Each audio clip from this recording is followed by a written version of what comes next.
Great timing. Here's Boris Johnson at the Munich Security Conference. Ladies and gentlemen, it's great to be here again after an absence of, I think, 5 years at this very important security conference, which has helped to make this city a symbol of the unity of the West, of the strength of the Atlantic Alliance, and of the vision of a Europe whole and free. And at this moment of extreme danger for the world, it has seldom been more vital to preserve our unity and resolve. And that was the theme of my discussion last night with fellow leaders, including President Biden, President Macron, Chancellor Scholz, and Prime Minister Draghi, as well as the leaders of NATO and the EU. And as I said to President Putin during our last conversation, we in the UK still hope that diplomacy and dialogue may yet succeed. But we also have to be unflinchingly honest about the situation today, when over 130,000 Russian troops are gathering on the borders of Ukraine, and when more than 100 battalion tactical groups threaten that European country. We must be united against that threat, because we should be in no doubt what is at stake here. If Ukraine is invaded, and if Ukraine is overwhelmed, we will witness the destruction of a democratic state, a country that has been free for a generation, with a proud history of elections. And every time that Western ministers have visited Kiev, we've assured the people of Ukraine and their leaders that we stand foursquare behind their sovereignty and independence. How hollow, how meaningless, how insulting those words would seem if, at the very moment when their sovereignty and independence is imperiled, we simply look away. If Ukraine is invaded, the shock will echo around the world. And those echoes will be heard in East Asia, they will be heard in Taiwan. When I spoke to the Prime Ministers of Japan and Australia this week, they left me in no doubt that the economic and political shocks will be felt on the far side of the world. So let me be clear about the risk. The risk now is that people would draw the conclusion that aggression pays and that might is right. So we should not underestimate the gravity of this moment and what is at stake. As I speak to you today, we do not fully know what President Putin intends, but the omens are grim, and that is why we must stand strong together.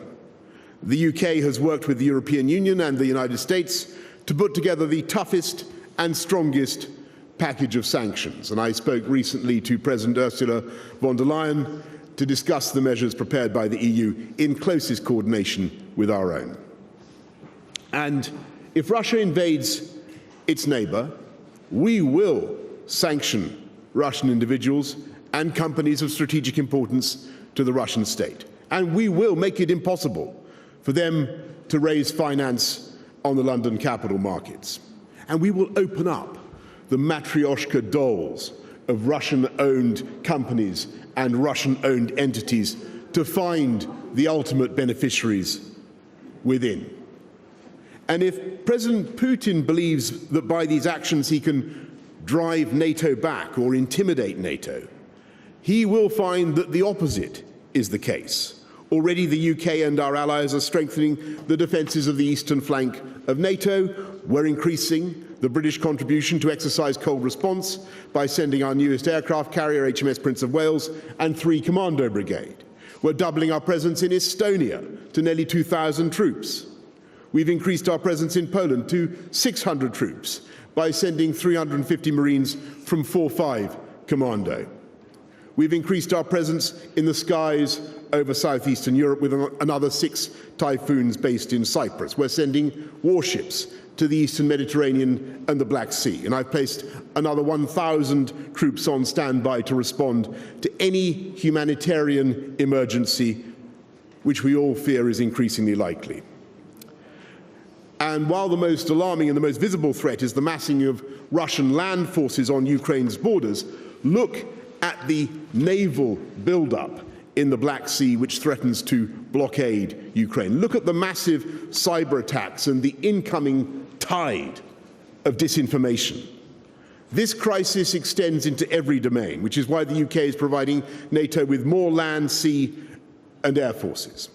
And it is because we feared a crisis like this that we were already engaged in the biggest increase in defence investment for a generation, spread across conventional capabilities and the new technologies that are ever more important to our collective defence. And I'm proud to say that since Russia invaded Ukraine for the first time and annexed Crimea in 2014, we have been helping Ukraine, training 22,000 troops, and in recent months, in response to the threat, we have been among the nations to send defensive weaponry in the form of 2,000 anti-tank missiles. And I'm glad that we've been joined in this by the United States, by Poland, and by our Baltic allies, and that many other nations and the EU have, like the UK, helped to strengthen Ukraine's economy.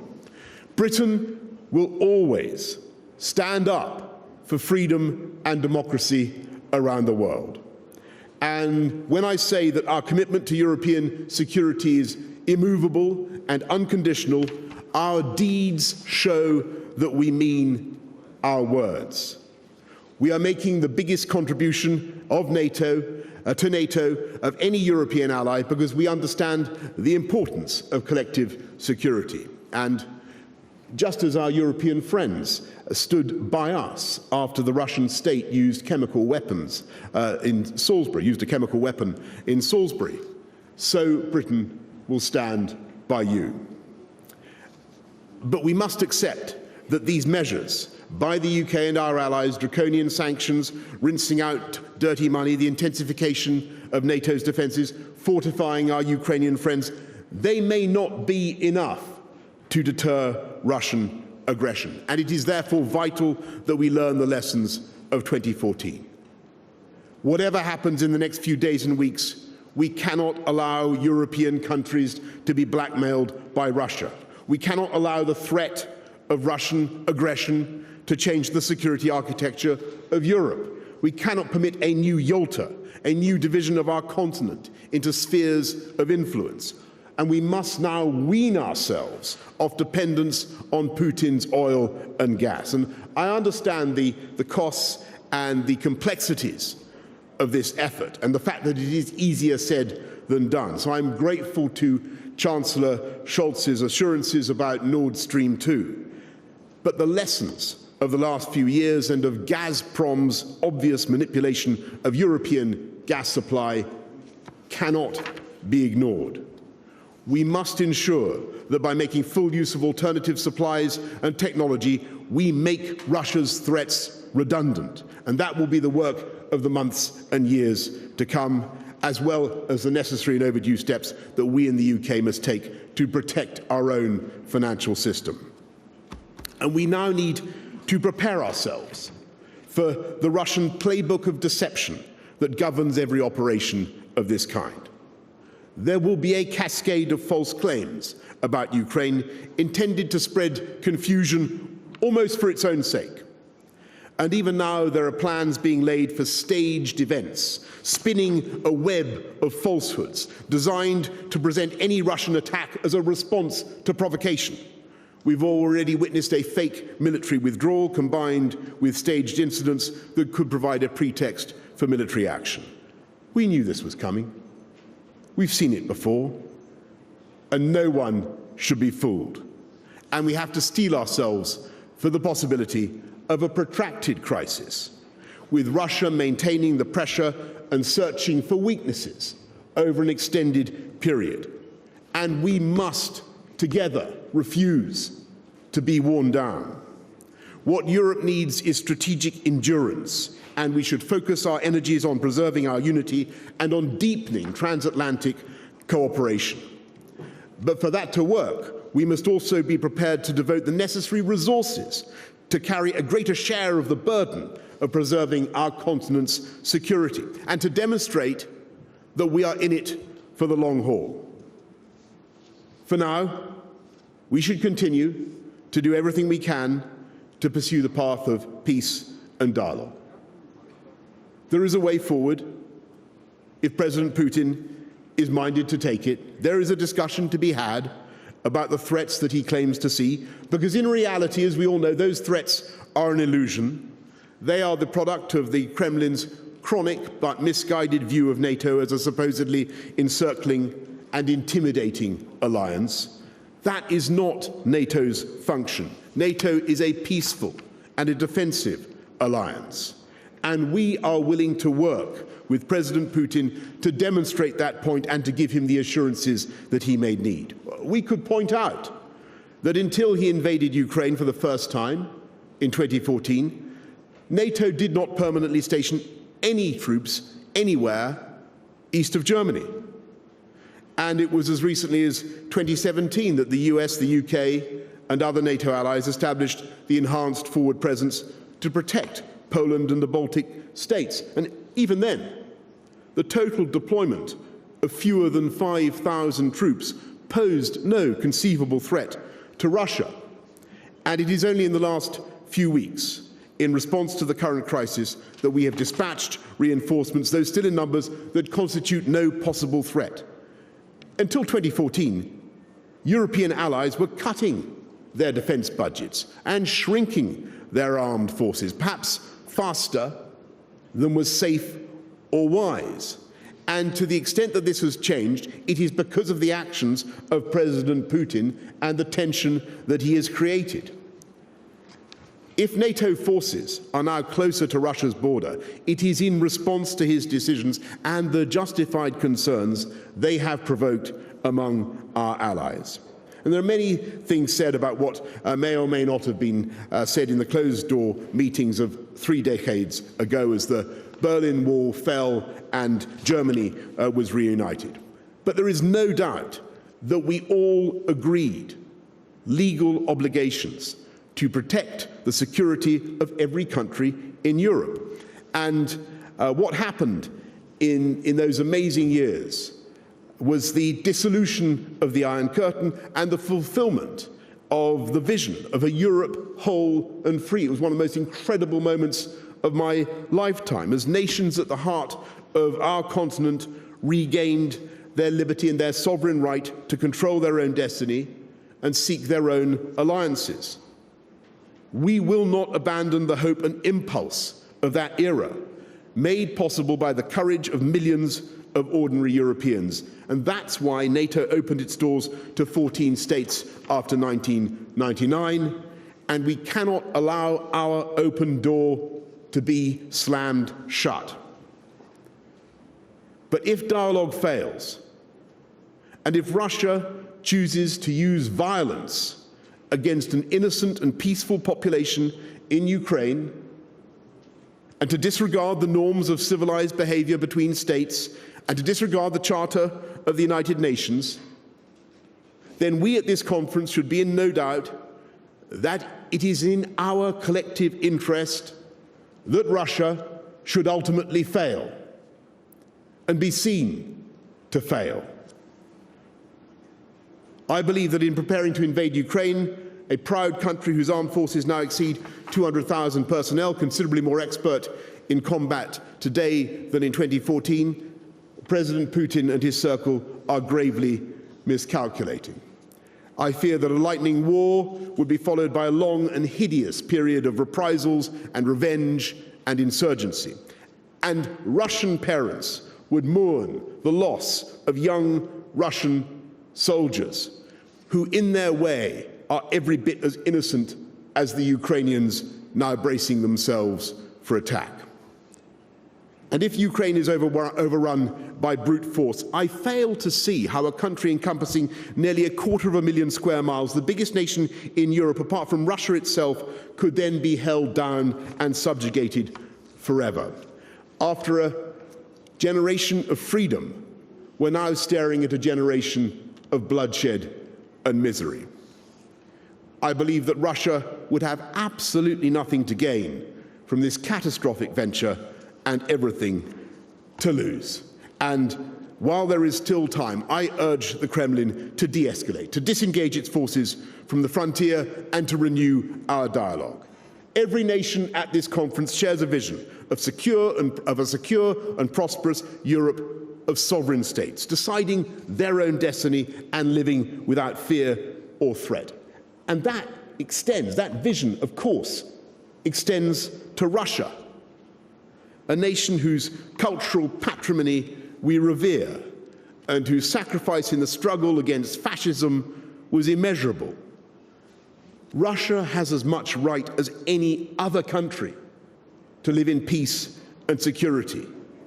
And we should never cease to emphasize that Russia has nothing to fear from our vision, which threatens and marginalizes no one. And as we come together in unity and resolve, we must also show wisdom and moderation, because it's precisely by that unity that we show today that we have the best chance, even now, at this 11th hour, of averting disaster and ensuring that good sense can still prevail. And it is that message of unity that we must send from this conference today. Thank you all very much.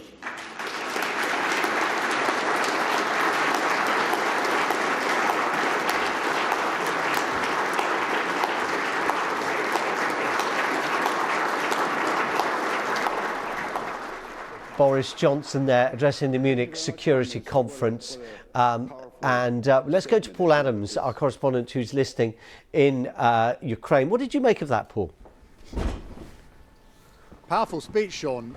Very interesting indeed, and I think pretty much summing up the feeling of many of those people in the room there in Munich, a feeling that this is a moment in which Europe needs to stand united, needs to underline the importance of the transatlantic alliance, and also I think very keen to call out what he sees and what many in the West see as the Russian playbook, as it's sometimes been called. And that's particularly relevant right now. I mean, literally in the last day or so, as we see events unfolding down there in eastern Ukraine, in those separatist-held areas in which there are all sorts of rumors flying around of provocations and false flag operations, and these announcements by the two leaderships down there that they're evacuating their civilians because for some reason they think that Ukraine is about to attack them, a ludicrous suggestion though that is. I think that was the kind of thing that Boris Johnson was highlighting there, and it's become one of the themes of the last few weeks, is this urgent need of Western leaders, particularly the United States and Britain, to call out Russian moves as they see them happening, in the hope that somehow that prevents this crisis from erupting. Paul Adams in Ukraine, thank you very much for that. We're going to have to go back to Boris Johnson because he's just taking questions at the Security Conference. I should just say that we've had some remarks from President Zelensky of Ukraine, who says we do not respond to provocations and strive to establish peace exclusively through democracy. He doesn't want to be tempted down the military route. Let's hear from Boris Johnson. And if you look at what we're doing in foreign policy coordination, I think it's fair to say that sometimes the UK has been out in front. I think maybe with sanctions on Belarus, we were a little bit ahead of our EU friends. But everything we do is always coordinated with Brussels. And when it comes to preparing the sanctions package against Russia, which has to be as tough as possible if it's going to make any difference to the calculations of Vladimir Putin. We've been working very closely with Ursula von der Leyen. I'll give you a couple more examples on Lithuania and the issue that they have currently with China. There, the UK stands four square with Lithuania and working with our EU friends. I'll just give you, another example of the way in which we continue to work very intensively together. A bit of tiny sort of shard of a fragment of good news is that it may be that the JCPOA has more life in it than we thought. Perhaps a few months ago. That's encouraging. This is an example of where the UK and the EU share completely the same objectives, work together hand in glove. So I think that there's ample continuity in our foreign policy coordination, basically because our values are the same. Our values and our objectives are the same. And it's about freedom, it's about democracy, it's about human rights, it's about liberty. And that's what's at stake today in Ukraine. Thank you very much. Final question. An hour ago or so, we had Vice President Harris speaking here. And I raised with her the concern, which I know exists in the minds of many here on the European side, that when Joe Biden says America is back, the question is this for good? In other words, my question to you is, as British Prime Minister, what, if anything, can we do as Europeans, and you are of course also a European, to make this... My ancestors come from Munich. To make this transatlantic relationship sustainably close, to keep the United States engaged well beyond the current administration, where we have no doubt about their commitment, but how do we make it, you know, crystal clear and more permanent again after the experience of the Trump administration? Well, thank you, Wolfgang. Look, I think actually this experience, terrible though it is, may serve to do even more to unify the transatlantic alliance. And when you think about what Putin wants in this whole diplomatic merry-go-round that we've been seeing, he wants engagement with the United States of America. And what the crisis in Ukraine has done is escalate and demonstrate the fundamental importance of that United States security guarantee to NATO, and the crucial role of the United States in guaranteeing peace in Europe. So paradoxically, I think it's helped to bring the US center stage. I think it's also helped to bring NATO center stage, in the sense that we're all now working together to fortify the eastern frontiers of NATO in the way that I described earlier on. And France is helping in Romania. Other countries are supporting NATO engagement across the whole of the eastern perimeter of NATO. And you're seeing an intensification of NATO activity and greater emphasis placed on the importance of NATO in the whole conversation. And that is good, in my view, for transatlantic security. And for me, that underlines the crucial role that NATO plays, the fundamental guarantor of Europe's security, irrespective of all other conversations about European security architecture, to which I, of course, defer and which we can have. But NATO is fundamental and at the core. The final point I would make is that I think that the crisis is bringing us together as we consider what's happening around the world. And so when we think about what's happening in the Indo-Pacific region and the threats to stability, to our values in that region, I think that what's happening in Ukraine now and the collective response that we're seeing to what's happening in Ukraine should now be developed.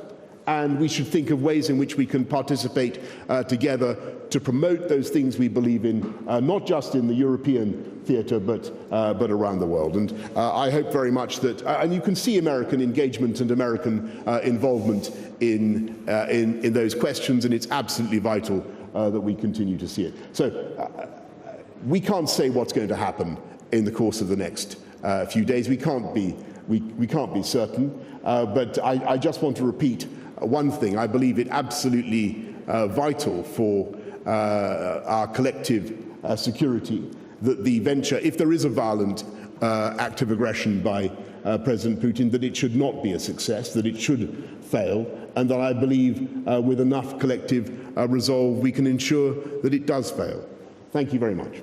Thank you, Prime Minister. Let me remind you that after lunch we will have the opportunity to listen to what President Zelensky has to say about the current threatening situation. Prime Minister, thank you so much. Thank you. Let's give a hand to the Prime Minister.